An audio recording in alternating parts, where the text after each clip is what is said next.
Hey everyone, this is Luke Johnson for Know Your Poker, and today I'm going to discuss my 5 most valuable tips to upcoming professionals. Hope you enjoy. Tip number 1 is to invest into yourself to become a real professional.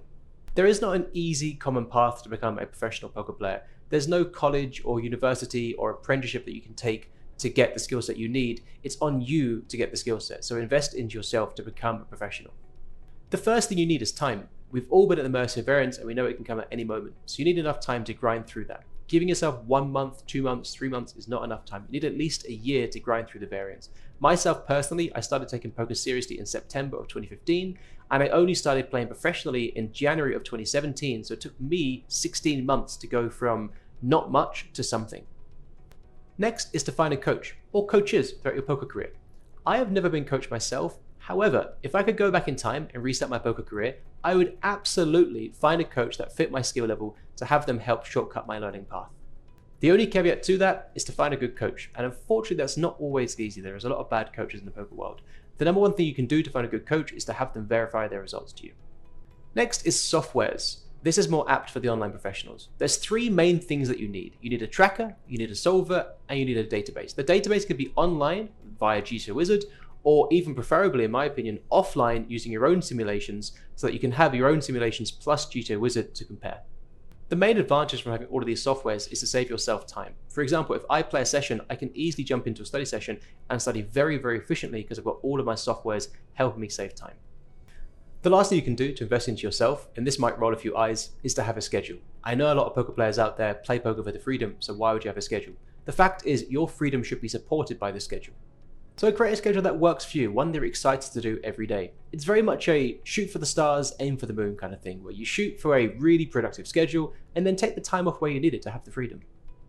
At the end of the day, being a poker professional means that you're your own boss. That can either be a blessing or a burden, so choose wisely. Tip number 2, see past the noise. What I mean by that is to find your way of pokering. There is so much noise out there about what you should and shouldn't be doing. Ultimately, it's your job to find what works for you. What can you do easily every day, consistently, without much effort? That is what you should be doing.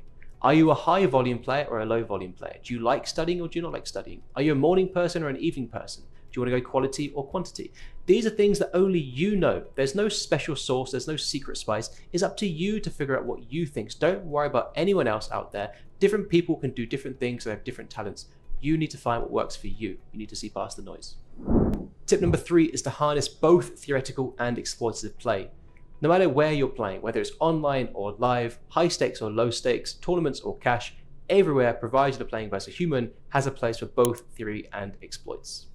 It is up to you day by day to get better at both, to figure out wherein each has their place, to optimize your play and studies. When finding a study partner, a lot of players go wrong. They're so concerned with how good is that study partner without, in my opinion, concerning themselves with what really matters. What really matters is your rapport with that person. How well do you get along? Are you able to sift through disagreements to find the takeaways? These are things that are way more important than somebody's current skill level. For example, when I started working with Ben, he was playing 4, 5, 6x my stake. I was playing about 50 or 100 an hour, and he was playing about 200 or 500 an hour. So he was several levels above where I was. But we realized that we got along well, and most importantly, we could work together. Another key integral part of a good study partner is where you want to get to with them. So it's not necessarily where you're at now or where they're at now, even if you're several levels above them, it's where you both plan to be in the future. And my 5th and final tip for you is to invest into your mental game, to prioritize your mental game. In fact, it is my belief that everyone will meet the crossroads in their career where in fact your mental game becomes more important, becomes a higher priority than your technical game. For me, it certainly happened. My technical game is pretty good. My mental game could definitely be improved. And honestly, those crossroads are going to be met at different points by different people. In fact, tilt can manifest itself in many different ways. So it's really important to take control of it, or to understand your emotional state and to take control of it. For myself personally, I try to take control by working, taking control is perhaps even the wrong word, to be honest, but I try to work on my emotional state with a mental performance coach. I've worked with him for the past few years, and it's a great way for me to reset every 3 to 4 weeks, venting to someone, having my frustrations heard, and him giving me feedbacks on them, and then also things to work on. In my opinion, as a professional poker player, it can be very lonely. So working with someone to help you through that path, help navigate down that pathway, is a really good investment of your time and money. So that's going to wrap up my 5 most valuable tips. I really do hope in some way the video was helpful to you. If it was, please do let me know down below. If you have any questions, also feel free to ask. Anyway, it's been myself, Lee Johnson, for Know Your Poker. Thank you so much for watching. Take care. Bye-bye for now.